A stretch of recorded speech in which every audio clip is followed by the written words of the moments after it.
Guys ఈరోజు నేను నా సీక్రెట్ బాక్స్ని సెగ్రిగేట్ చేద్దాం, లైక్ ఇదంతా క్లమ్జీగా అయిపోయింది అని చెప్పి ఓపెన్ చేసినాను.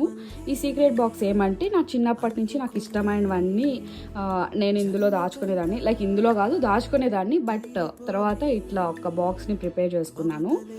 అండ్ ఇందులో నాకు ఈరోజు ఒకటి దొరికింది. ఇది వచ్చేసి నా బీటెక్లో ఫైనల్ ఇయర్లో ఉన్నప్పుడు నేను ఈ పేపర్ని అయితే ప్రిపేర్ చేసినాను అనమాట. లైక్ ఫ్రెషర్స్ డే నుంచి ఫేర్వెల్ డే వరకు బీటెక్ లైఫ్ ఎలా ఉంటుంది నాకు అనిపించింది అయితే నేను ఈ పేపర్లో అయితే ఇట్లా ఫన్నీగా రాసుకున్నాను. ఇది చూసి అన్నీ గుర్తొచ్చాయన్నమాట.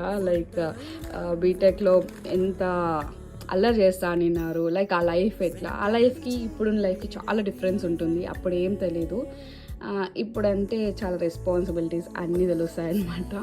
మీరు కూడా ఎవరైనా ఇట్లా బీటెక్లో ఉన్నప్పుడు ఇట్లా ఏమైనా రాసుకున్నారా అనేది కామెంట్ సెక్షన్లో నాకు చెప్పండి.